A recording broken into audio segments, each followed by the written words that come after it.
Selamat pagi ibu-ibu semuanya. Selamat pagi Bu. Baik Ibu, pada hari ini kita mau diskusi dulu mengenai permasalahan yang kita hadapi di kelas masing-masing. Ibu Monica, apakah ada permasalahan yang Ibu hadapi di kelas Ibu? Terima kasih. Kalau untuk setiap kelas itu sudah pasti ada permasalahannya. Namanya juga dari kelas 1 ya sudah pasti. Tapi yang lebih menonjol di kelas saya itu permasalahannya anak-anak ini saya lihat cepat bosan. Jadi kadang anak-anak langsung bertanya, Bu, jam berapa kita pulang? Apakah sudah mau pulang ini? Jadi di sini perlu kita diskusikan ya ibu-ibu, bagaimana cara menangani anak kita yang beberapa orang yang cepat bosan untuk belajar ini. Terima kasih. Kalau di kelas Bu Abia? Terima kasih Bu Eni. Di sini pasti otomatis kan di kelas 1 setiap kelas mempunyai masalah. Kebetulan di kelas saya itu permasalahan yang saya hadapi anak-anak karena kan dari TK, transisi TK ke SD mereka lebih terkejut ibaratnya. Kesulitan mereka itu karena waktu belajar dari TK ke SD lebih banyak dan mereka lebih banyak kali belajar, mudah capek dalam pembelajaran. Karena kan kalau di TK kan kebanyakan mereka masih dominan ke main-main. Sedangkan di belajar SD ini kan memang harus kita belajar mandiri. Mereka banyak belum bisa mandiri, masih perlu kita bantu. Berarti kesulitan dalam belajar lah, kemandirian mereka belum harus kita didik ke dalam kelas saya. Dan mereka cepat bosan hampir sama seperti Ibu Monica juga. Saya belum seperti itu Ibu. Siapa yang kita hadapi di dalam setiap kelas kita sama-sama menghadapi kesulitan di mana anak-anak kita dari transisi PAUD ke SD banyak yang harus kita bantu anak kita. Bagaimana kira-kira ya Pak yang kita buat caranya, solusinya agar masalah ini tidak ada di kelas kita? Kalau dari saya kemungkinan bisa jadi kita buat anak-anak itu supaya tidak bosan, pembelajaran yang tidak membosankan.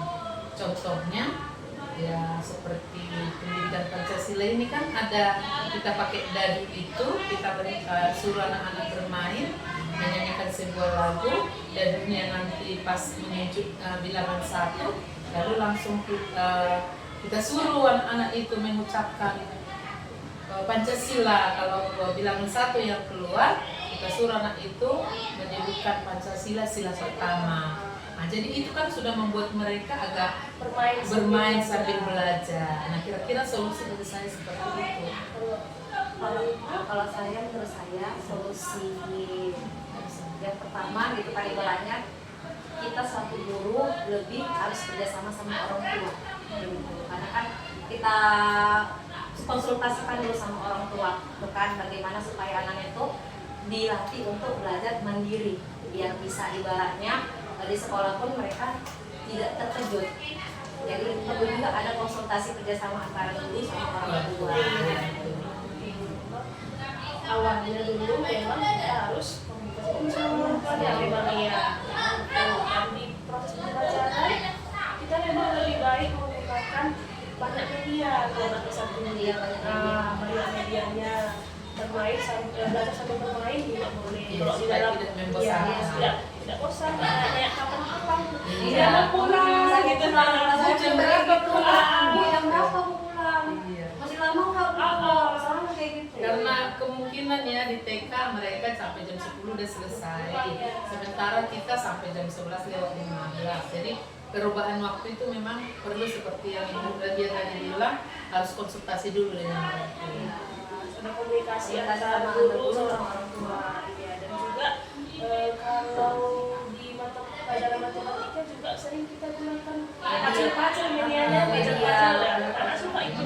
Dari stick pun stick, pakai stick. Dari stick itu kita buat lah jadi menghitung bilang satu bisa. Dari media letak-letakan. Dia suka menempel-nempel, suka dibuat dalam bentuk kelompok, suka itu mengatasi anak biasanya cepat bosan. Iya, boleh juga kita pakai. Biar menyenangkan juga.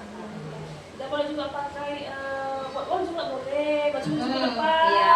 Itu Senang orang pada ya, suruh maju ke depan ya, itu biar melatih anak juga untuk berani ke depan ya. Oke. Kira-kira ada solusi lain lagi Bapak Ibu atau sudah menurut Bapak Ibu udah pas solusi yang kita buat tadi? Bapak Ibu, ibu-ibu semuanya nanti kalau di kelas masing-masing sudah boleh kita laksanakan solusi ini, kita coba. Jadi nanti kalau ada kendala lagi kita bukan deteksi ulang apa yang menjadi kendala, kalau sudah berjalan dengan baik nanti kita mulai lagi. Oke, terima kasih ya ibu-ibu.